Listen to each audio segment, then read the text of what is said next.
हाय, hello, नमस्कार. मी दिव्या आणि तुम्ही पाहताय ऑड इव्हन. 22 एप्रिल 2025 रोजी पाकिस्तानने आपल्या काश्मीरमधल्या पहलगाम इथे दहशतवादी हल्ला केला. याच्यामध्ये आपले 26 नागरिक, पर्यटक हकनाक बळी गेले, मृत्युमुखी पडले आणि याला प्रत्युत्तर म्हणून भारताने ऑपरेशन सिंधूर राबवलं. याच्यात आपण 7 मे रोजी पाकिस्तानच्या 9 दहशतवादी तळांवरती हल्ले केले आणि आज त्याच ऑपरेशन सिंदूरला 1 वर्ष पूर्ण होत. त्यामुळे हाच आजच्या आपल्या व्ह्यूज रूमचा विषय आहे. यात आपण वेगवेगळे कंगोरे जाणून घेण्याचा प्रयत्न करणार आहोत. त्यात काश्मीर या हल्ल्यानंतर पुन्हा सावरलंय का, बॅक टू नॉर्मल आलंय का, काश्मीरमधली सद्यस्थिती काय आहे, याबद्दल आपल्याला जॉईन झाले आहेत आंतरराष्ट्रीय संबंधाचे अभ्यासक डॉक्टर संकल्प गुर्जर सर. त्यानंतर ऑपरेशन सिंधूरने आपल्याला काय शिकवलं, कोणते धडे आपल्याला मिळाले, भारताची शस्त्रसज्जता, युद्धाचं बदललेलं स्वरूप, याबद्दल बोलण्यासाठी आपल्याला जॉईन झालेले आहेत मेजर जनरल विजय रानडे सर. आणि शिवाय या हल्ल्यात पुण्यातल्या ज्या कुटुंबानं करता धरता पुरुष गमावला त्यांच्या कन्या आसावरी जगदाळे यांनीही आपल्याकडे त्यांच्या भावना व्यक्त केलेल्या आहेत. त्याही आम्ही तुम्हाला शेवटला वाचून दाखवणार आहोत. पण सुरुवात मी संकल्प सरांपासून करते. सर, काश्मीरमधल्या पहलगाम इथे 22 एप्रिलला पर्यटकांवरती दहशतवादी हल्ला झाला आणि त्याला प्रत्युत्तर म्हणून ऑपरेशन सिंदूर आपण राबवलं. याच ऑपरेशन सिंदूरला आज 1 वर्ष पूर्ण होतंय. त्यामुळे ऑपरेशन सिंदूरने नेमकं काय साधलं, भारताचं दहशतवाद विरोधी धोरण हे कसं बदलतंय, काय सांगाल? भारताचं दहशतवाद विरोधी धोरण हे आपण गेल्या 10 वर्षामध्ये इव्हॉल्व्ह झालंय असं म्हणू शकतो. 2016ला जेव्हा पहिल्यांदा एक हल्ला झाला होता उरीचा, त्याच्यानंतर सर्जिकल स्ट्राईक्स केले गेले होते. या आधी पण सर्जिकल स्ट्राईक्स केले गेले होते, पण सरकारने यावेळेला ते पब्लिसाइज करायचा निर्णय घेतला होता. या प्रकारचे हल्ले क्रॉस बॉर्डर होत राहतात दोन्ही बाजूंनी. 2019ला दहशतवादी हल्ला झाला होता, त्याच्यानंतर आपण बालाकोट वरती हल्ले केले होते. त्याही वेळेला मोठं मिलिटरी ऑपरेशन केलं होतं आणि आता त्याच्यानंतर हे पहलगामला प्रत्युत्तर म्हणून आपण 4 दिवसांची लष्करी कारवाई किंवा युद्ध छोटं म्हणूया ते आपण पाकिस्तान बरोबर केलं होतं. आणि तिन्ही वेळेला आपली उद्दिष्ट फार क्लिअर होती. सगळ्यात महत्वाचं की आपल्याला मोठं युद्ध करायचं नव्हतं, आपल्याला दहशतवादी हल्ले करणारे गट त्यांना धडा शिकवणं आणि त्यांचा पाठीराखा असलेला पाकिस्तान याला क्लिअर मेसेज देणं हा याच्या मागचा हेतू होता. आणि त्यामुळे आपल्याला असं दिसतं की ज्याला इंग्रजीमध्ये कॅलिब्रेटेड म्हणतात, कॅलिब्रेटेड एस्कलेशन म्हणता येईल, अशा प्रकारची आपली एकूण साधारणतः स्ट्रॅटेजी होती की टप्प्याटप्प्याने आपण कारवाया करत गेलो आणि पाकिस्तानला प्रत्युत्तर देत गेलो. सर, काश्मीर म्हणजे आपण खरं तर संघर्षाची भूमी असंच म्हणायला पाहिजे काश्मीरबद्दल. पण असं आपल्याला जेव्हा वाटत होतं तेव्हाच मागच्या वर्षी हा हल्ला झाला आणि आपणही त्याला खरं तर चोख प्रत्युत्तर दिलं. पण अशा हल्ल्यांमुळे उर्वरित देशाला काश्मीरबाबत एक भीती मनामध्ये वाटते, भीती बसते. पर्यटकांची संख्या, तिथे जाणाऱ्यांची घटल्याची आकडेवारी सुद्धा आपल्याला दिसते. म्हणजे ट्युलिप फेस्टिवलला पहलगाम हल्ल्यापूर्वी जवळपास 8 लाखांहून अधिक पर्यटक भेट द्यायचे, पण या वर्षभरात ही संख्या खरं तर निम्म्याहून कमी झाल्याचं चित्र आहे. काय, कसा परिणाम होतोय असा? नाही, क्लिअर परिणाम होतो. दहशतवादी हल्ल्याचा एक हेतू हाच होता की काश्मीरची अर्थव्यवस्था पर्यटनावर आधारित आहे, तर पर्यटन व्यवसायालाच टार्गेट करायचं आणि त्यामध्ये सुद्धा एका विशिष्ट समुदायालाच लक्ष करायचं. म्हणजे मग त्याची प्रसिद्धी पण जास्त मिळेल, त्याच्यातनं मेसेज पण देशभरामध्ये जाईल, त्याची चर्चा खूप जास्त होईल आणि परिणाम त्याचा हा झालेलाच आहे की काश्मीरमध्ये गेल्या वर्षभरामध्ये जे पर्यटक जात होते त्यांची संख्या मोठ्या प्रमाणात घटलेली आहे. त्यामुळे काश्मीरी जनतेला कितीही नाही म्हटलं तरी या हल्ल्याने खूप मोठं नुकसान झालेलं आहे. त्याच्या व्यतिरिक्त काश्मीरमध्ये लष्करी कारवायांचं प्रमाण वाढत गेलं, ज्याला आपण म्हणूया अँटी टेरर, अँटी इन्सर्जन्सी ऑपरेशन्स, त्याचं प्रमाण वाढलं. अनेक संशयितांची धरपकड करण्यात आली. तर त्यामुळे काश्मीर एक प्रकारे नॉर्मल झालं आहे असा जो मेसेज जात होता त्यालाच तडा गेलेला आहे आणि ते सुद्धा एक उद्दिष्ट या मागचं होतच. त्यामुळे काश्मीर सारख्या पर्यटनाधारित अर्थव्यवस्थेला धडा शिकवणं किंवा त्यांचं नुकसान करणं आणि सायकोलॉजिकल लेवलला त्यांना भीती मनात घालणं, त्यांच्या मनात भीती घालणं आणि त्या निमित्ताने बाकीच्या भारताच्या मनात भीती घालणं की काश्मीरला जाणं धोकादायक असू शकतं. तर हे मुख्य उद्दिष्ट मला असं वाटतं या मागची होती आणि त्याचा परिणाम काश्मीरच्या अर्थव्यवस्थेवर झालेला आपल्याला नक्कीच दिसतोय. सर म्हणजे काश्मीरमध्ये आपल्याला खरं तर अनेक समस्या दिसत आहेत. म्हणजे पर्यटकांची संख्या तर कमी झाली आहेतच, पण स्थानिक रोजगाराच्या सुद्धा समस्या असतील किंवा सफरचंद, काश्मीरी सफरचंद जी फेमस आहेत, त्यांना सुद्धा बाजारात मोठ्या समस्यांना सामोरं जावं लागतंय. वेगवेगळ्या युद्धाची पार्श्वभूमी याला आहे. खूप अनेक घटक याला कारणीभूत ठरतायत. या सगळ्यामध्ये काश्मीरची अर्थव्यवस्था आपण जर का आता मोजमाप करायचं झालं, गेल्या वर्षभरातलाच साधारण आपण आढावा घेतला, तर कुठे दिसतेय, काय त्याचं भविष्य असू शकेल? नाही, काश्मीर तुलनेने सधन नाही म्हणणार मी, पण बऱ्या अवस्थेत असलेल्या राज्यांपैकी एक आहे. काश्मीरमध्ये आपल्याला दैन्य किंवा दारिद्र्य म्हणावं अशी अवस्था फारशी दिसत नाही, खरं सांगायचं तर. पण याचा अर्थ असा नाही की काश्मीर खूप श्रीमंत राज्य आहे. आणि जे काही पर्यटन होता व्यवसाय, सफरचंद असतील किंवा त्या बरोबरीने म्हणजे पर्यटनाच्या जोडीने बऱ्यापैकी एक इकोसिस्टम तयार होत असते. मग ती त्यामध्ये तुम्हाला वेगवेगळे गाईड्स असतील, तुम्हाला त्याच्यानंतर ट्रॅव्हल अँड टुरिझमच्या संदर्भातल्या काही गोष्टी असतात, किंवा पहलगाम, सोनमर्ग अशा ठिकाणी ते जे स्कीइंग करतात तसे काही उद्योग असतील, तर अशा वेगवेगळ्या स्वरूपाची एक इकोसिस्टम तयार होत असते. तर त्या अख्ख्या इकोसिस्टमलाच तो धक्का बसतो. आणि त्यामुळे आपल्याला जर म्हणजे हे माझं आग्रहाचं म्हणणं आहे की जर आपल्याला पाकिस्तान आणि पाकिस्तान पुरस्कृत दहशतवादी यांना खरोखर मेसेज द्यायचा असेल, तर उर्वरित भारतातून ज्यांना ज्यांना शक्य आहे त्यांनी त्यांनी जास्तीत जास्त प्रमाणात काश्मीरला जायला पाहिजे. जास्तीत जास्त प्रमाणात काश्मीरशी आपण आपलं नातं टिकवलं पाहिजे. कारण हे जे पीपल टू पीपल कनेक्ट असतं, की काश्मीरी नागरिक तुम्हाला भेटणं, काश्मीरमध्ये तुम्ही पर्यटनाला जाणं, याचा एक अनुभव वेगळा असतो. वर्तमानपत्रातनं आपण बातम्या बघतो, वर्तमानपत्रातनं आपण फोटोज बघतो, त्यातनं दिसणारं चित्र आणि प्रत्यक्ष माणसांची भेट होणं आणि त्यांच्याशी बोलणं, यातनं येणारं चित्र, यात फरक पडतो. त्यामुळे जर शक्य असेल तर लोकांनी जास्तीत जास्त प्रमाणात काश्मीरला जावं असं मात्र मला नक्कीच वाटतं. अर्थात त्यासाठी सरकार सुरक्षा पुरवतच आहे, त्यासाठीचे प्रयत्न आवश्यकच आहेत. इंटेलिजन्सच्या लेवलला प्रयत्न आवश्यक आहेत. सरकारने सुरक्षा एक कॉन्फिडन्स बिल्डिंग जे असतं की लोकांना प्रोत्साहन देणं की या तुम्ही काश्मीरमध्ये जास्तीत जास्त प्रमाणात, ते सुद्धा होणं आवश्यक आहे. खरं तर माझा पुढचा प्रश्न हाच होता की लोकांच्या मनामध्ये एक प्रकारची भीती निर्माण होते असे हल्ले झाल्यानंतर, त्याचे व्हिज्युअल्स व्हायरल झाल्यानंतर. त्यामुळे जे जाणाऱ्यांची किंवा ज्यांची जायची इच्छा असते त्यांना सुद्धा मनामध्ये एक धाकधूक वाटते की इथे काहीतरी विपरीत घटना घडू शकतात, त्यामुळे काश्मीर नकोच रे बाबा, असं जे एक लोकांच्या मनामध्ये भीतीचं वातावरण तयार होतं. आणि खरं तर आपण काश्मीरचा इतिहास बघितला तर हे खूप जुन्या काळापासून आपण म्हणू शकतो हे चालत आलेलं असं चित्र आहे. यातनं उठण्यासाठी, कारण आपण कुठेतरी उठायला लागतो आणि तोच काहीतरी अशा घटना घडतात. कसं सामोरं जायचं ह्याला, म्हणजे काय उपाय आहे लॉंग टर्मच्या दृष्टीने? यासाठी सरकार आणि समाज या दोन्ही स्तरावरती प्रयत्न व्हायला हवेत. दहशतवादी आणि त्यांचे पाकिस्तानातले समर्थक, पाकिस्तानातली लष्कर, त्यांचे पाठीराखे, यांचं उद्दिष्ट काय आहे, तर काश्मीरमध्ये काही ना काहीतरी करून अंधाधुंदी माजवणं, काश्मीरला अस्वस्थ ठेवणं आणि त्या निमित्ताने भारताचं नुकसान करणं. काश्मीरी माणूस, काश्मीरी समाज जेवढा भारतापासून दूर जाईल तेवढं पाकिस्तानचं फावतं. त्यामुळे आपल्याला जास्तीत जास्त प्रयत्न काय करायला हवे, तर बाकीच्या देशातली लोक आणि काश्मीरमधली लोक यांचे एक देवाणघेवाण होत राहील, जाणं येणं चालत राहील, हे व्हायला हवं. आणि त्यासाठी दळणवळणाची साधनं, त्यासाठी पर्यटन, त्यासाठी सुरक्षा, या सगळ्याच्या स्तरावरती सरकारच्या पातळीवरती प्रयत्न प्रामुख्याने व्हायला हवेत, जे होत आहेत सुद्धा काही प्रमाणात. आणि समाजाच्या स्तरावरती की ठीक आहे, हल्ला झाला मागच्या वर्षी, पण यावर्षी जर का आपल्याला शक्य असेल, वाटत असेल, तर जाऊन बघायला हरकत नाही. तर त्यातनं जो एक विश्वास तयार होतो की काश्मीरी नागरिकांना सुद्धा बाकीचे पर्यटक येत आहेत, हा एक दिलासा देणारीच गोष्ट असते. त्याच्यातनं हॉटेल व्यवसाय असेल तिकडचा, तिकडची सफरचंदाची इंडस्ट्री असेल, ड्रायफ्रुट्सची इंडस्ट्री असेल बाकी, तर ह्या सगळ्याला प्रोत्साहन मिळण्यासाठीची पावलं उचलणं आवश्यक असतं. आणि कुठेतरी थोडासा एक विश्वास दोन्ही स्तरावरती दाखवणं आवश्यक असतं. त्यामुळे सरकार आणि समाज आणि थोडीशी जबाबदारी काश्मीरची पण असते की आपल्याकडनं जेव्हा लोक जात आहेत तर तेव्हा त्यांच्याशी तुम्ही छान वागणं, त्यांना सेफ वाटेल असं वागणं. जो एक कम्युनल प्रचार पाकिस्तानातनं केला जातो आणि जे पहलगाम हल्ल्याचं पण उद्दिष्ट होतं, तर त्याला बळी न पडणं ही सुद्धा काश्मीरी लोकांची जबाबदारी आहे. की कारण भारतातनं जाणारे पर्यटक जे असतील ते जर टार्गेट होणार असतील तर अल्टिमेटली त्यांच्या पोटावरती पाय जाणार आहे काश्मीरींच्या. सो त्यांना ते हवंय का, वाटत त्यांना कोणालाही ते हवंय. तर दोन्ही बाजूंनी प्रयत्न होणं आवश्यक आहे आणि सरकार याच्यामध्ये मला असं वाटतं की कळीची भूमिका बजावू शकते.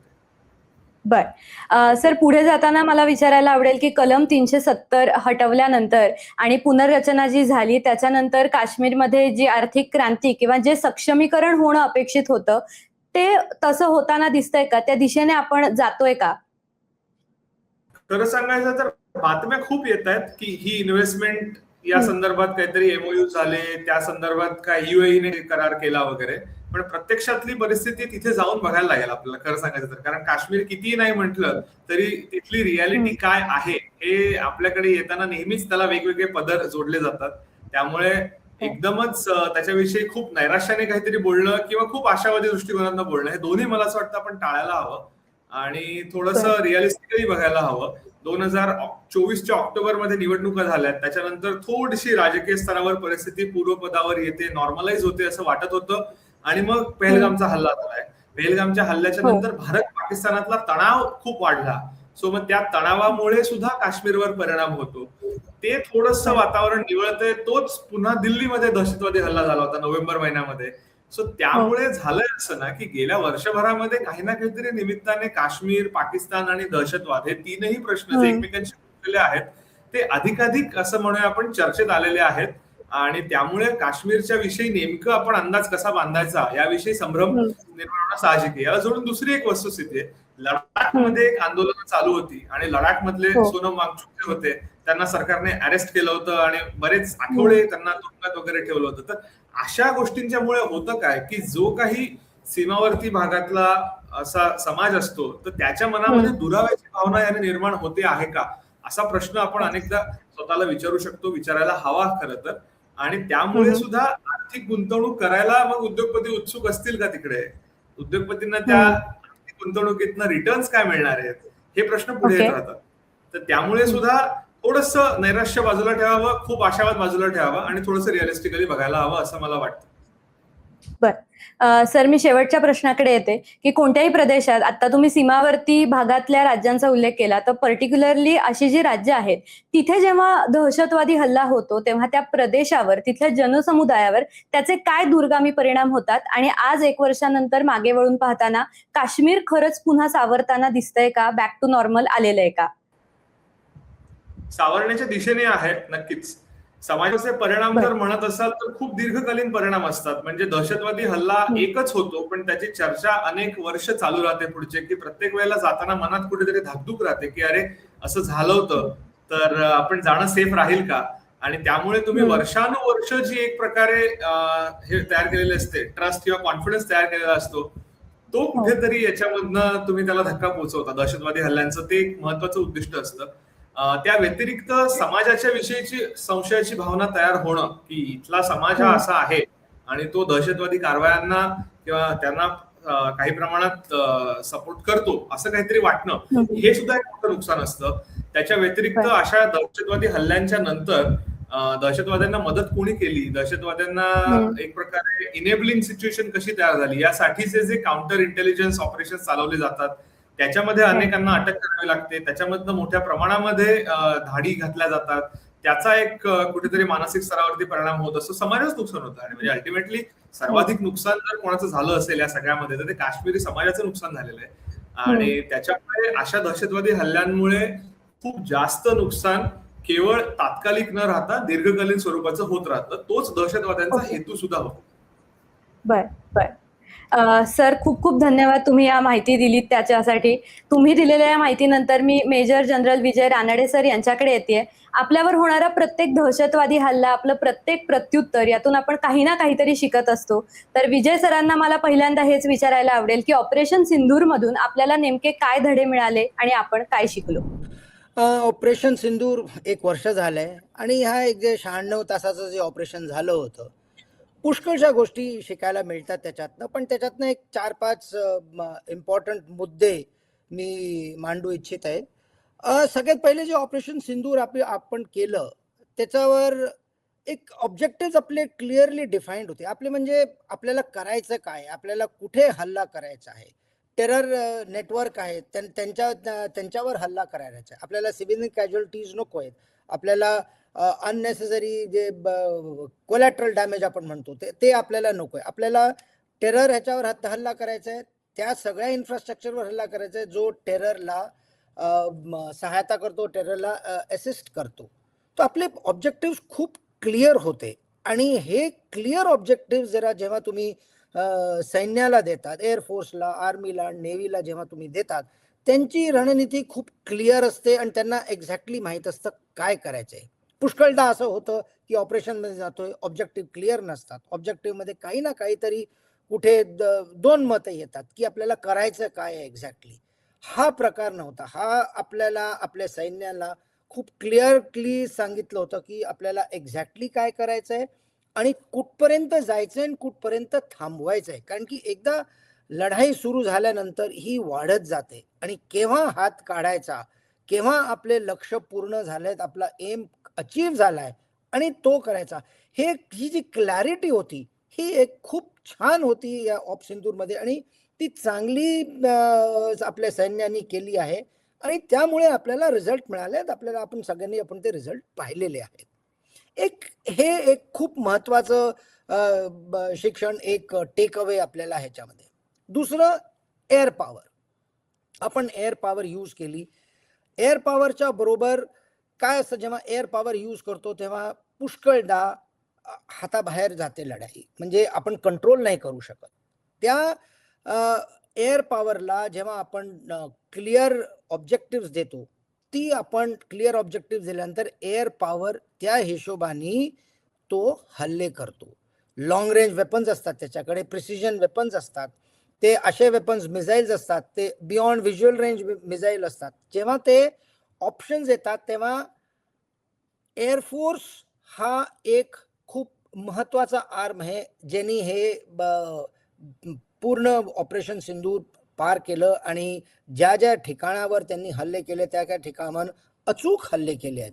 तर एअर पॉवर झाली, प्रिसिजन वेपन्स झाले, त्यांची जी लोकेशन माहिती होती ते त्यांनी एक खूप प्रिसाइज आणि एक चांगला वेल प्लॅन्ड मेथडनी ही एअर पॉवर केली. तो एअर पॉवरचं वर्चस्व आणि एअर पॉवरचं इम्पॉर्टन्स हे लक्षात आलं आहे ह्याच्यामध्ये.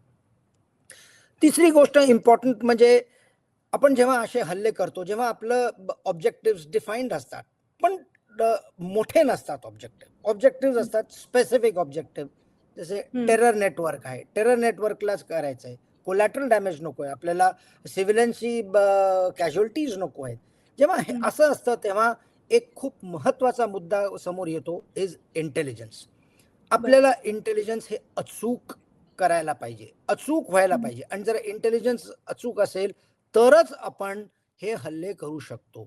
त्याच्यासाठी एक खूप महत्वाची गोष्ट ह्याच्यामध्ये आलेली आहे की आपलं इंटेलिजन्स, आपलं सर्व्हेलन्स, रेकॉनसन्स हे खूप इम्पॉर्टंट मुद्दा आहे एअरफोर्ससाठी, आर्मीसाठी, नेव्हीसाठी. जोपर्यंत आपला जो कंटिन्युअस इंटेलिजन्स येतात, तो कंटिन्युअस सर्व्हेलन्स असतात, ह्यांचे सगळे जे नेटवर्क्स असतात हे एक कंबाईंड नेटवर्क्स, एक कोऑर्डिनेटेड नेटवर्क असतात आणि इंटेलिजन्स येतो. इंटेलिजन्स हा काय, इन्फॉर्मेशन येते आपल्याला. ती इन्फॉर्मेशन आपल्याकडे जी ऑलरेडी इन्फॉर्मेशन असते त्याच्यावरती ॲनालाइज करून आपण त्याच्यातनं इंटेलिजन्स काढतो आणि इंटेलिजन्स काढल्यानंतर ते आपल्याला एक ऑब्जेक्टिव्ह देतात. जेव्हा ते ऑब्जेक्टिव्ह देतात तेव्हा सगळे आपले जे एअर डिफेन्स सिस्टम्स आहेत, मिसाईल सिस्टम्स आहेत, एअरफोर्सचे सिस्टम्स आहेत, हे सगळे कोऑर्डिनेट होतात आणि हे सगळं जे कोऑर्डिनेशन जे झालंय ऑप सिंदूरमध्ये, एक खूपच छान कोऑर्डिनेशन केलंय त्यांनी आणि इंटेलिजन्सचा फ्लो होता, रिअल टाइम इंटेलिजन्स होती की ऍक्च्युली आता काय घडते, आपले जे हल्ले होत आहेत ते बरोबर जात आहेत की नाही, आपले जे ऑब्जेक्टिव्ह आहेत ते भेटतायत की नाही आपल्याला. हे खूप चांगल्या रीतीने ह्या वेळेस ऑप सिंदूरच्या वेळेस आलेलं आहे आणि ह्यांनी एक integrated air defence, integrated surveillance प्लॅटफॉर्म्सचा जो एक इम्पॉर्टन्स असतो तो खूप क्लिअरली डिफाईन करून आलेला आहे. नेक्स्ट इज आपल्याकडे सुपरसॉनिक वेपन्स आहेत, आपल्याकडे नवे हत्यार आहेत, न्यू जनरेशन इक्विपमेंट ज्याला आपण म्हणतो, ब्रह्मोस आहेत. आणि हे जे इंटिग्रेशन असतं, तर ब्रह्मोस एक लँड मिसाईल होती, आता त्याला त्यांनी एअरफोर्सच्या Su-30 वर इंटिग्रेट केली. ते केल्यानंतर जी केपेबिलिटीज आली आपल्या समोर, ती केपेबिलिटी एक पुष्कळ वर्षाच्या डेव्हलपमेंटच्या नंतर आली आहे. पुष्कळ अभ्यास केला, पुष्कळ डेव्हलपमेंटल आयटरेशन्स झालेले आहेत आणि त्याच्यानंतर हे सगळं आलं आणि आपण पाहू शकलो की जो आपण डेव्हलप केलाय, जो प्लॅटफॉर्म आपण नवा डेव्हलप केलाय तो चांगला आहे आणि इफेक्टिव्ह आहे. ह्याच्या बरोबरच अजून एक इम्पॉर्टंट गोष्ट जे आपण जो modernisation drive, make in India, आत्मनिर्भर भारत जो ड्राईव्ह सुरू केलेला आहे त्याचं जे कल्मिनेशन म्हणतो की हे सगळं केल्यानंतर मग पुढे काय, पुढे हेच आहे की ऑप सिंदूरमध्ये आपली जी मॉडर्नायझेशन ड्राईव्ह होती, जी आपली नवी हत्यारं होती, त्यांना हो. आपण कोऑर्डिनेट करू शकलो आणि आपण बनवलेले इंडिजिनस वेपन्स आपण यूज केले ह्या ऑपरेशनमध्ये आणि ते सक्सेसफुल झाले. एक मॉडर्नायझेशन ड्राईव्हचं ज्याला काय म्हणतो की एक कल्मिनेशन खूप चांगलं झालं. आपण मॉडर्नायझेशन ड्राईव्ह करतो, मॉडर्न वेपन्स घेतो पण ते आपण टेस्ट करू शकत नाहीत. आपण टेस्ट करतो पण त्याचे ऍक्च्युअल रिझल्ट्स ऑपरेशनमध्येच कळतात आणि ऑप सिंदूरमध्ये हे आपल्याला क्लिअरली आलेले आहेत. त्याच्याबरोबर मॉडर्न इक्विपमेंट पण आहेत, आपल्याकडे काही जुनं इक्विपमेंट पण होतं. ते जुनं इक्विपमेंट खूप वर्षापासून आपल्याकडे आहेत इक्विपमेंट. तो आपला एक इंडियन आर्मीचा एअर डिफेन्सचा बॅकबोन आपण एक म्हणू शकतो. पण ह्या ऑप सिंदूरमध्ये तो जो इक्विपमेंट होता त्यांनी खूपच छान काम केलं. अँटी ड्रोन रोलमध्ये जे पाकिस्तानी जे ड्रोन्स पाठवायचे, पूर्ण वेस्टर्न बॉर्डरवर सगळे जे ड्रोन्स आले होते, आपलं जे ओल्ड इक्विपमेंट होतं त्यांनी पण खूप चांगल्या तरीकेने हे ड्रोन्सचं अँटी ड्रोन रोल जो त्यांनी घेतला स्वतःवर आणि त्यांनी जे ड्रोन्स जे मारून काढले ते एक कोऑर्डिनेशन आणि एक चांगल्या तरीकेने हे सगळं पार पडलंय. तो आपलं जे मॉडर्नायझेशन झाली, जे जुनं इक्विपमेंट होतं त्याला आपण मॉडर्नाइज केलं, त्याला अपग्रेड केलं, हे आपल्याला पाहायला मिळालं की आपण जे मॉडर्नाइज केले, जे अपग्रेड केलं इक्विपमेंट ते कामी झालेलं आहे आणि चांगलं काम करतंय. नेक्स्ट अजून एक गोष्ट म्हणजे सगळे पुष्कळ जण टेक अवेज लांब लचक असतात सगळ्यांचे takeaways. Important takeaways emergency procurements. आपण एक प्रोक्युअरमेंटचा जो काय जे असतात जो प्रोसेस असतो, प्रोसिजर खूप लांब प्रोसेस असतो कारण की त्याच्यामध्ये ट्रान्सपरन्सी असते, त्याच्यामध्ये चेक्स बॅलन्सेस असतात, पुष्कळ गोष्टी असतात. तो प्रोसेस खूप लांब असतो. पण एमर्जन्सी प्रोक्युअरमेंट हा एक प्रेफर्ड रूट निघालेला आहे आणि हा प्रेफर्ड रूट येऊन आपण एमर्जन्सी प्रोक्युअरमेंट करतोय आणि आपल्याला जसं हत्यार, जसे शस्त्र पाहिजेत तसे आलेले आहेत. तो हा एक खूप मोठा लेसन आहे की आपल्याला अशा वेळेस एमर्जन्सी प्रोक्युअरमेंटचा एक स्टेबल स्ट्रक्चर आपल्याला मिळालेलं आहे आणि आपण हे यूज करू शकतो. अँड लास्ट आपण पाहिलंय 71 मध्ये झालंय, 47 मध्ये आपण लढलोय, 65-62 ची सगळ्या लढाया झाल्यात, कारगिलची लढाई झालेली आहेत. आपण जो ऑपरेशन असतात तिन्ही आर्मी, नेव्ही, एअरफोर्स हे सगळे बरोबर ऑपरेट करतात. पण कुठे ना कुठे तरी एक वेगळेपणा येतो की ते आपल्या स्फिअर्स मध्ये ऑपरेट करतायत. ऑप सिंदूरमध्ये एक हे खूप मोठं आणि मेन टेक अवे आहे की एक जॉईंटनेस आली आहे. एक जॉईंट ज्याला म्हणतात की जो एक CDS आपण एक काही वर्षापूर्वी आपण जो नवी पोस्ट काढली आहे त्यांनी ह्या एक जॉईंटली कोऑर्डिनेट केलंय. तिन्ही फोर्सेसच्या इक्विपमेंट त्यांच्या कोऑर्डिनेशन केलंय आणि ते कोऑर्डिनेट करून हा ऑपरेशन पार पडलाय. सो जो जॉईंटनेस आहे, तो जॉईंटनेस मध्ये जी ताकद आहे ती ह्या ऑप सिंदूरमध्ये आपल्याला पाहायला मिळालेली आहे आणि एक खूप चांगलं coordination at the strategic level त्यांनी कोऑर्डिनेट केलं.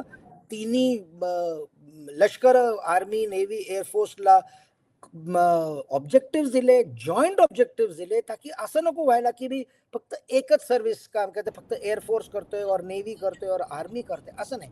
एक हे जे ऑब्जेक्टिव्ह आहेत की जॉईंट ऑब्जेक्टिव्ह आणि हे करायला एक जॉईंट टास्क फोर्स और इंटिग्रेटेड कमांड पोस्ट जे आपण म्हणू शकतो आणि CDSच्या हाताखाली केले, तर हे जे कोऑर्डिनेशन केलं हे खूप छान झालं होतं आणि ह्यांनी आपल्याला तो सक्सेस मिळाला. तर हे 4-5 मोठे टेकअवेज आहेत जे आपण म्हणू शकतो की ऑपरेशन सिंदूरचे टेकअवे आणि पुष्कळ दूर आपल्याला हे घेऊन जातील पुढच्या लढाईमध्ये. असं म्हणतात की ऑपरेशन सिंदूर संपलं नाही, ऑपरेशन सिंदूर 2.0 आहे. जोपर्यंत आपले ऑब्जेक्टिव्ह होत नाहीत आपण चालू आहोत आणि ऑपरेशन सिंदूर संपलेलं नाही आहे. तर जेव्हा संपलेलं नाही आहे तर पुढे जेव्हा आपण जाऊ तेव्हा ह्या टेकअवेजना घेऊन पुढे जाऊन अजून आपण अपग्रेड करू शकतो. सर, मला पुढे असं विचारायला आवडेल तुम्हाला की आता आपण म्हणलो की AI तंत्रज्ञान असेल, ड्रोन असेल, हे सगळं नवीन टेक्नॉलॉजी हल्ली आलेली आहे आणि प्रत्यक्ष मैदानावर जाऊन लढण्यापेक्षा ही अशी मानवरहित युद्ध कुठेतरी आपल्याला होतंय असं एक शक्यता वर्तवली जाते सगळीकडेच. तर आपण हे ऑपरेशन जे केलं, आपल्याला नेहमीच शस्त्रसज्ज राहण्याची किंवा युद्धसज्ज राहण्याची गरज या निमित्ताने निर्माण झालेली आहे. तर आता आपली सध्याची काय स्थिती आहे, वर्षभरामध्ये काय बदललं आहे, आपण खरंच आपली मिलिटरी तेवढी सज्ज आहे का या सगळ्याचा सामना करण्यासाठी? कारण इराण, इस्रायल पण आपण बघतोय, सगळीकडेच जगभरात एकूणच अस्थिरतेचं वातावरण निर्माण झालेलं आहे. तर आपण तयार आहोत का या सगळ्याला सामोरं जाण्यासाठी?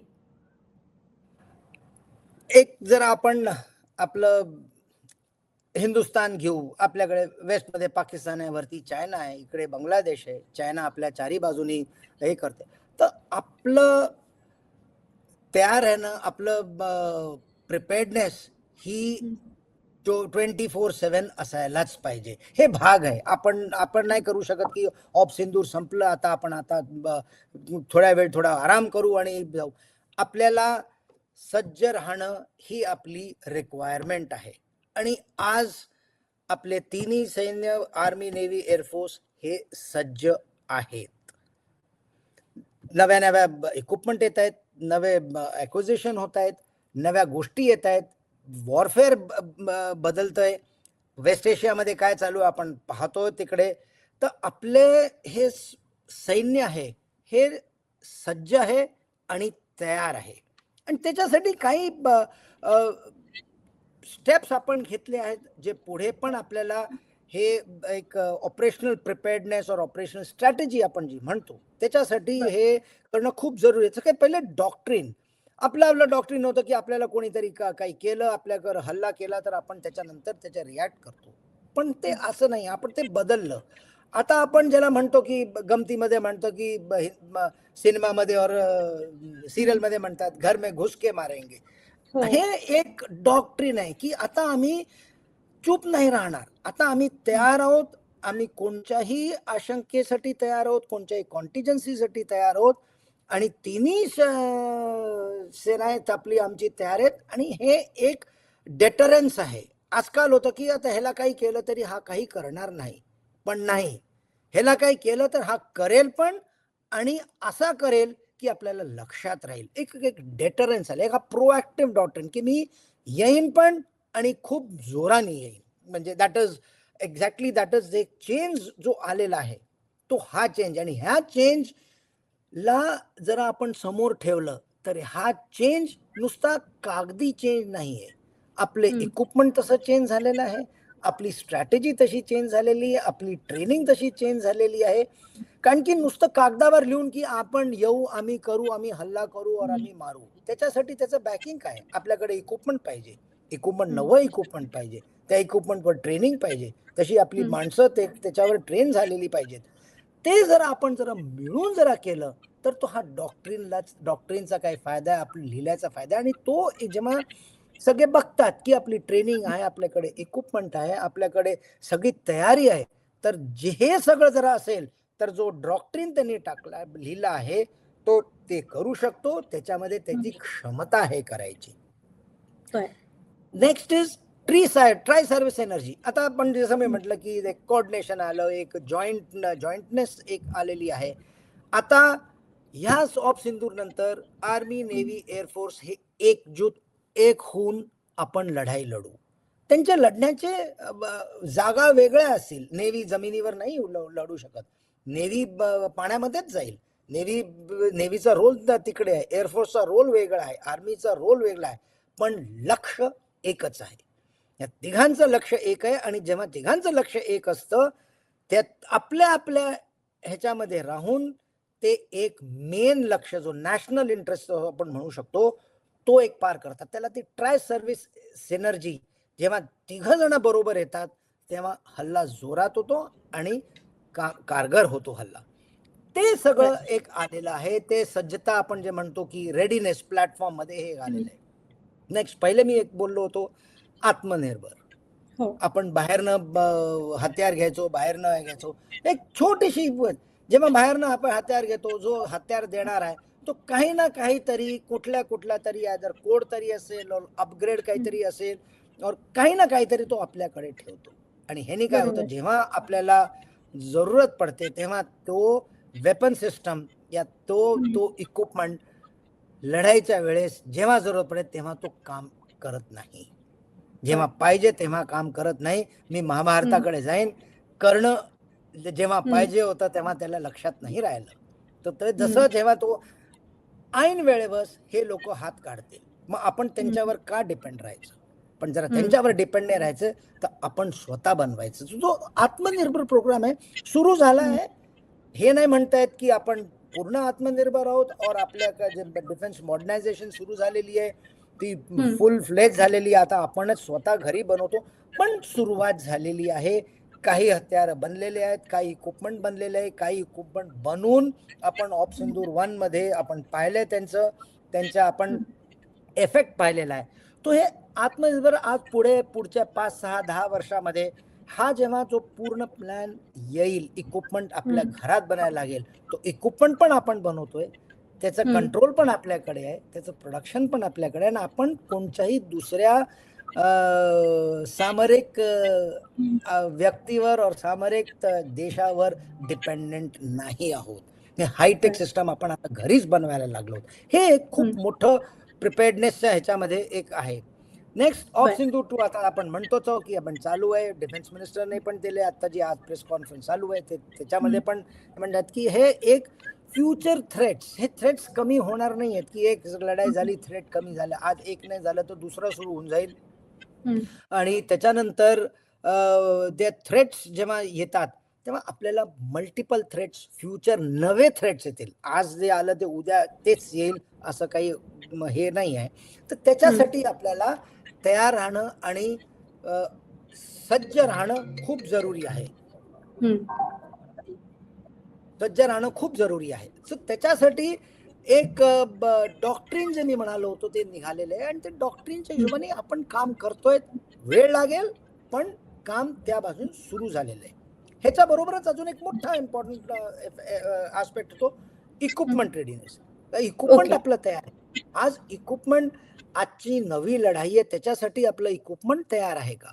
आपण असं जसं एअर डिफेन्स ग्रिड म्हणतो, एअर डिफेन्स ग्रिड जसे ड्रोन आले होते वेस्टर्न बॉर्डर, पंजाब, जम्मू काश्मीर आणि ह्या बॉर्डरमध्ये जेव्हा ड्रोन झाले होते, काल ती एअर डिफेन्स गन्स होती, आपले ब्रह्मोस होते, एअरफोर्सचे रडार्स होते, एअरफोर्सची विमानं होती जे missiles, long range missiles fire करायचे. ह्यांचा जो एक ग्रिड असतो, हे सगळे आपल्या आपल्या घरी सगळे कामं करतात, पण मिळून जो एक ग्रिड बनवत आहे तो एक ग्रिड बनला आहे की नाही? आणि ऑफ सिंदूरमध्ये तो ग्रिड बनला होता. सो एक जो एअर डिफेन्स ग्रिड आलेला आहे, नवा बनला आहे आणि त्याला अपग्रेड करणं जरुरी आहे. ते आपण त्याच्यावर काम चालू आहे आणि आय एम शुअर पुढच्या 4-5 वर्षामध्ये ते एक हायटेक ग्रिड बनेल आणि त्यांनी आपला एअर डिफेन्स और जी एअर आपली आहे, एअर टेरिटोरियल इंटेग्रिटी आपण जे म्हणतो ती आपण सेफ ठेवू शकतो. पुष्कळ मिसाईल सिस्टम झाले आहेत, आकाश मिसाईल सिस्टम्स आहेत, जुन्या मिसाईल सिस्टम्स आहेत, ह्या सगळ्यांना अपग्रेड केलंय आपण. आणि आता अपग्रेड करून आपण एक मिसाईल पॉवर पण झालो आहोत, त्या मार्गावर लागलेलो आहोत आपण. प्रिसिजन वेपन झालेले आहेत. प्रिसिजन वेपन्स का जरुरी आहे? कारण की जेव्हा ऑब्जेक्टिव्ह असा असतो की आपल्याला फक्त एवढंच करायचं आहे, त्याच्या साईडमध्ये काय झालं तर आपल्याला प्रिसिजन वेपन्स पाहिजे. जो वेपन इंटेलिजन्सच्या और इन्फॉर्मेशनच्या बेसवर और टार्गेट डेझिग्नेटरच्या बेसवर फायर होईल, तो precision weapons are required. So ते पण प्रिसिजन वेपन्स आपल्याकडे आलेले आहेत. Next is drone. आजकाल नवी ड्रोनची सीझन, आजकाल जरा ड्रोनचा आहे आणि अँटी ड्रोनचा सीझन आहे. तर ड्रोन आणि अँटी ड्रोन सीझन्स, अँटी ड्रोनच्या ह्याच्यामध्ये आपले इक्विपमेंट इनिशियली नव्हते आपल्याकडे, आणि जेव्हा जे इक्विपमेंट नसतात तेव्हा आपण विचार करतो की आता काय करायचं.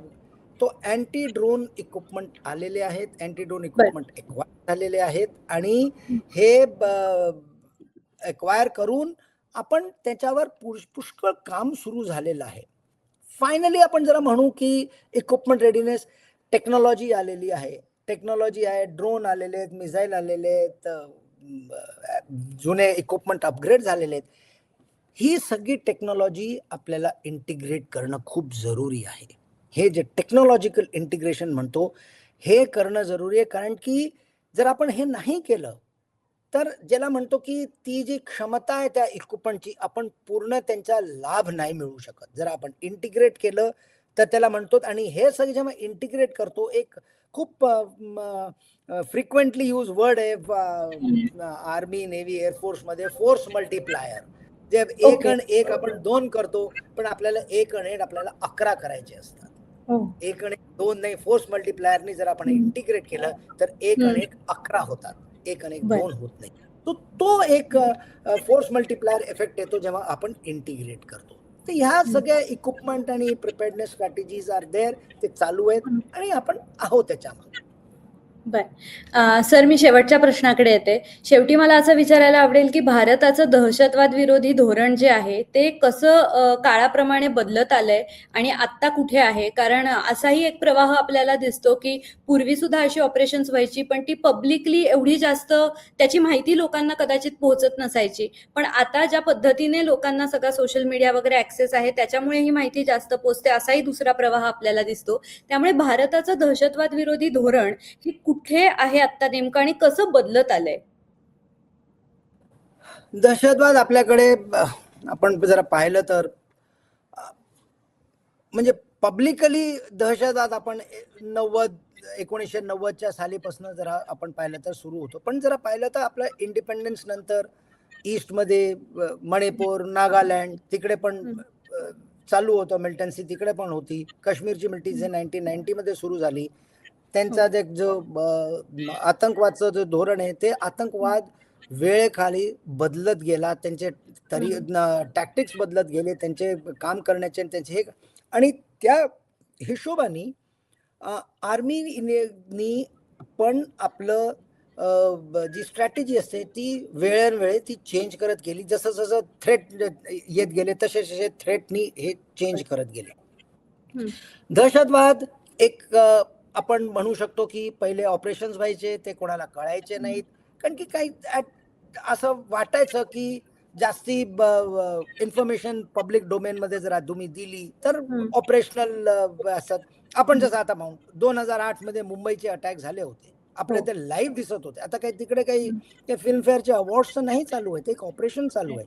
त्यामुळे आपल्याला किती नुकसान झालं आता हे आता आपण त्याच्यावर विषयावर बोलू नाही, पण जे ते पण दाखवणं चूक आहे, जसं 2008 मुंबईवर जे दाखवलं. पण जे जे आपल्याला पब्लिक डोमेन मध्ये दाखवायला पाहिजे ते दाखवणं जरुरी आहे. ह्यानी काय होतं, हा पब्लिक इमेज बनतो, पब्लिक नरेटिव्ह एक डेव्हलप होतो की आपले फोर्सेस काय करतायत, आपण धोरण कसं चेंज केलेलं आहे, आपण कसे दहशतवादाबरोबर होतो, आपले कसे, आपण आपली सैन्य कसं सुसज्ज आहे ह्याच्यासाठी. आणि ह्या सगळ्यांचं करून एक आता गव्हर्नमेंट ऑफ इंडियानी एक स्ट्रॅटेजी नवी काढलेली आहे. त्या ठिकाणी आता ह्या वर्षाच्या बिगिनिंग मध्येच त्यांनी काढली आहे स्ट्रॅटेजी. त्याची स्ट्रॅटेजी प्रहार म्हणून एक काढली आहे, अँटी टेररिस्ट स्ट्रॅटेजी आपण म्हणू शकतो, काउंटर टेररिस्ट स्ट्रॅटेजी. एक प्रहार नावाची स्ट्रॅटेजी त्यांनी काढली आहे. ते बेसिकली काहीतरी पिलर्स आहेत, काय 7-8 पिलर्स आहेत, त्याच्यावर ही बेस आहे. जशी कॅपॅसिटी बिल्डिंग झालं, प्रिव्हेन्शन झालं, रिस्पॉन्स झालं, काउंटर रेडिकलायझेशन झालं, लॉ एन्फोर्समेंट झालं. तर आता तुम्ही जरा एक दहशतवादाची आपण जरा स्ट्रॅटेजी बघू तर त्याच्यामध्ये एक कायनेटिक स्ट्रॅटेजी की ओके आपण गेलो, आपल्याला रिस्पॉन्स पाहिजे, काही हल्ला झाला तर आपले लोक तिथे सुसज्जित पाहिजेत, तयार पाहिजेत. त्याच्यानंतर ह्युमन राईट्स ह्याच्यामध्ये इश्यू येतो. कॅपॅसिटी बिल्डिंग, काय आपल्या लोकांची ट्रेनिंग आहे का, आपलं इक्विपमेंट आहे का, इंटरनॅशनली आपण कसे आहोत, डिप्लोमॅटिक आपण कसं आपण डिप्लोमॅटिकली हँडल करतो आपल्या ह्यांना, आणि इंटेलिजन्स आहे की नाही. तर हे सगळे 7-8 पिलर्स घेऊन एक स्ट्रॅटेजी बनवली आहे गव्हर्नमेंट ऑफ इंडियाने प्रहार म्हणून. आणि त्या स्ट्रॅटेजीचे जे सगळे पिलर्स आहेत जर आपण ते पाहिले तर ते रिॲक्टिव्ह नव्हून प्रोॲक्टिव्ह झालेले आहेत. आता आपण जिकडे दहशतवाद होऊ शकतो तिकडे तर आपल्याकडे इंटेलिजन्स आहे, आपल्याकडे इक्विपमेंट आहे, आपल्याकडे मॉडर्न इक्विपमेंट, मॉडर्न ड्रोन्स वगैरे आलेले आहेत. त्यांनी आपण रिॲक्ट नाही करत, आपण जातो आणि ते प्रिव्हेंट करू शकतो. तो एक खूप मोठा चेंज हे दहशतवादा अँटी टेररिस्ट ते धोरण आपण चेंज केलं. आपण आता प्रोॲक्टिव्ह झालेलो आहोत. आपण सर्जिकल स्ट्राईक्स करू शकतो. आपल्याकडे तशी ताकद आहे, आपल्या पॉलिटिकल ताकद आहे, आपल्याकडे डिप्लोमॅटिक ताकद आहे, इक्विपमेंट आणि मॅनपॉवर जी ताकद आहे की आपण सर्जिकल स्ट्राईक करू शकतो, की आपण जे आपलं जे स्ट्रॅटेजी आहे, अँटी टेररिस्ट स्ट्रॅटेजी आहे, त्यांनी आपल्याला ती केपेबिलिटी दिलेली आहे की आपण सर्जिकल स्ट्राईक करू शकतो. आपली स्ट्रॅटेजी चेंज झाली आणि ह्यानी काय होतं की पुष्कळदा एक दहशतवादी दोनदा विचार करतो की मी करू का नको करू. ह्यानी खूप आपण जरा पाहिलं, डेटा आपण काढला तर खूप रिडक्शन झालेलं आहे टेररिस्ट ऑपरेशन्सवर. पण आहेत ते होत राहतील, छोट्या मोठ्या प्रमाणात मध्ये होत राहतील, पण त्याच्यासाठी आपल्याला तोंड द्यायची ती ताकद पाहिजे आणि ती आहे ताकद. ह्याच्याबरोबर अजून एक मोठं धोरण त्यांनी ती बी कनेक्टेड आपल्याला लीगल कव्हर पण पाहिजे. जे आपले सैन्य जातं त्यांना लीगल कव्हर खूप जरुरी आहे. तुम्ही ते काम करतात ते करतात. ॲट टाइम्स काय असतं की लीगल कव्हर लीगल इश्यूजमध्ये नको असायला, म्हणून लीगल स्ट्रेंथनिंग हे खूप जरुरी आहेत. आणि अमेंडमेंट जसे नॅशनल इन्व्हेस्टिगेशन एजन्सीज त्यांचे जे ऍक्ट्स आहेत ते अमेंड केले आहेत. ते अमेंड करून त्यांना पॉवर्स दिलेले आहेत. त्यांना पॉवर्स देणे काय होतं की त्यांना पॉवर्स दिले की त्यांना लीगल बॅकिंग आणि लीगल जेव्हा कव्हरेज असतं तेव्हा काम चांगलं होतं आणि खूप प्रमाणाने काम होतं. आणि हे सगळ्या ज्या गोष्टी जे मी आता सांगितले, सगळे जे pillars, human rights, legal, equipment, हे सगळं एक मल्टी एजन्सी सेंटर और मल्टी एजन्सी कमिटी एक स्ट्रॅटेजिक लेवल, एक नॅशनल लेवलवर आहे, ती ह्या सगळ्या एजन्सीजना कंट्रोल करते. ह्यानी काय होतं की जे आपलं आजचं अँटी टेररिस्ट ऑपरेशन्स आहेत और जे आपण जे धोरण केलेले आहेत एक कोऑर्डिनेट झालेले. पहिले काय असायचं की आता काहीतरी काश्मीरमध्ये झालं, हल्ले आले, अतिरेकीचे हल्ले आले, आर्मी गेली, आर्मीनी अतिरेकी गेले, 2 अतिरेकी मारले गेले आणि वाचवलं, लोकांना वाचवलं आणि वापस आले. फक्त ते 1-2 असायचे.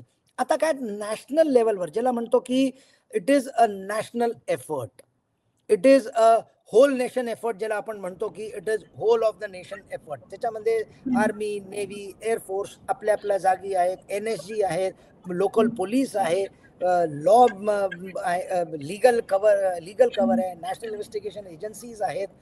ह्या सगळ्यांना मिळून जो एक कोऑर्डिनेटेड एफर्ट जो असतो तो एक multi agency and joint task force. ह्याच्यामध्ये पहिले पण ऑफ सिंदूरमध्ये पण सांगितलं आणि ह्याच्यामध्ये पण मोस्ट इम्पॉर्टंट इज इंटेलिजन्स. जर तुमच्याकडे जो इंटेलिजन्स नसेल तर हे सगळं काही कामाचं नाही. आपल्याला इंटेलिजन्स खूप जरुरी आहे. So joint task force for intelligence आणि मल्टी एजन्सी सेंटर हे दोन्ही मिळून या सगळ्या पिलर्सना कंट्रोल करतात. आणि एक ज्याला म्हणतात एक अँटी ऑपरेशन्स और दहशतवादाच्या विरुद्ध जे आपण हत्यार उचलले त्याला एक धार आलेली आहे आणि ती धार खूप घातक आहे. तर तो एक खूप मोठा चेंज आहे आणि आपल्याला पाहायला मिळेल कसा चेंज आहे, कसे आपले ऑपरेशन सक्सेसफुल होतात. विजय सरांनी आपल्याला आपल्या मिलिटरी ताकदीचा अंदाज दिला, आपल्याला मिळालेले धडे त्यांनी सांगितले. यानंतर आपण पुढे जाऊया. पुण्यातील जगदाळे कुटुंब हे मागच्या वर्षी काश्मीरमध्ये पर्यटनासाठी गेलं होतं आणि तिथेच झालेल्या या दहशतवादी हल्ल्यामध्ये आसावरी जगदाळे यांना त्यांच्या वडिलांना गमवावं लागलं होतं. आता घरातील कर्ता पुरुषच गमावल्यामुळे आसावरी आणि त्यांच्या कुटुंबाचं आयुष्य एका क्षणामध्ये बदललं आणि होत्याचं नव्हतं झालं. आसावरी यांना राज्य सरकारच्या सेवेत नोकरी देण्याचं आश्वासन सरकारने दिलं होतं. त्यानुसार आसावरी यांना पुणे महानगरपालिकेमध्ये नोकरी सुद्धा मिळालेली आहे. पण तरी सुद्धा या अशा घटनेतून सावरणं हे खूप अवघड असतं. आसावरी यांनी आमच्याजवळ लिखित स्वरूपात त्यांच्या भावना व्यक्त केल्या आहेत. त्या आम्ही तुम्हाला वाचून दाखवतोय. ऐकूया त्या काय म्हणतायत. पहलगाममध्ये आम्ही फक्त माझे बाबा गमावले नाहीत, आम्ही आमच्या घराचा आधार गमावला, आमचं हसू गमावलं, आमच्या आयुष्यातला सुरक्षिततेचा भाव गमावला. आजही त्या दिवसाची प्रत्येक आठवण अंगावर काटा आणते. एक क्षण असा आला की सगळंच बदलून गेलं. पण मागं वळून बघताना दुःखासोबत अभिमानही वाटतो. कारण माझ्या वडिलांनी शेवटच्या श्वासापर्यंत स्वतःची ओळख हिंदू आणि भारतीय म्हणून अभिमानानं जपली होती. त्यांचं बलिदान हे फक्त आमच्या कुटुंबाचं दुःख नाही आहे, तर देशासाठी दिलेली एक मोठी किंमत आहे. माझ्यासाठी ते आजही जिवंत आहेत. माझ्या प्रत्येक प्रार्थनेत, प्रत्येक अश्रूत आणि प्रत्येक अभिमानाच्या क्षणात. खरं सांगायचं तर अशा गोष्टीतून पूर्णपणे कुणीच सावरत नाही. आम्ही फक्त जगायला शिकतो. आईचं शांत असणं, पडलेलं दुःख, घरातली रिकामी जागा, बाबांचा आवाज पुन्हा कधीच ऐकू येणार नाही ही जाणीव, हे सगळं रोज नव्यानं तोडतं. पण बाबांनी आम्हाला कधी हार मानायला शिकवलं नाही.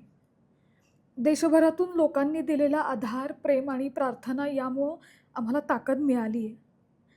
आज आम्ही रडतोही, पण त्याच वेळी अभिमानानं डोकं उंच ठेवून जगतो, कारण आम्ही एका शूर भारतीयांची मुलं आहोत.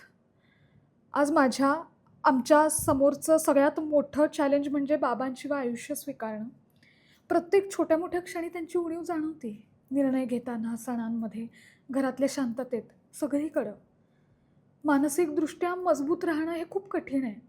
आईला धीर देणं, स्वतःला सावरणं आणि एकमेकांसाठी उभं राहणं हाच आमचा रोजचा संघर्ष आहे. पण या सगळ्यातही आम्ही तुटलो नाही आहे, कारण बाबांचं धैर्य आमच्यात जिवंत आहे. त्यांनी आम्हाला शिकवलं की परिस्थिती कितीही कठीण असली तरी भारतीय म्हणून आणि हिंदू म्हणून अभिमानानं उभं राहायचं असतं. एका मुलीसाठी तिचे बाबा परत येणं हाच खरा न्याय असतो आणि तो कधीच मिळू शकत नाही. त्यांची जागा कुणीच घेऊ शकत नाही. पण देशानं जे पाऊल उचललं त्यातून एक गोष्ट नक्की जाणवली की माझ्या बाबांचं बलिदान व्यर्थ गेलेलं नाही आहे. देश शांत बसला नाही, देशानं उत्तर दिलं. एक भारतीय म्हणून मला अभिमान वाटतो की आपल्या सैनिकांनी आणि देशाने आपल्या नागरिकांच्या वेदना समजून ठाम भूमिका घेतली. दुःख आजही तितकंच आहे, पण त्यासोबत एक समाधानही आहे की माझ्या वडिलांच्या बलिदानाचा आवाज देशानं ऐकलाय.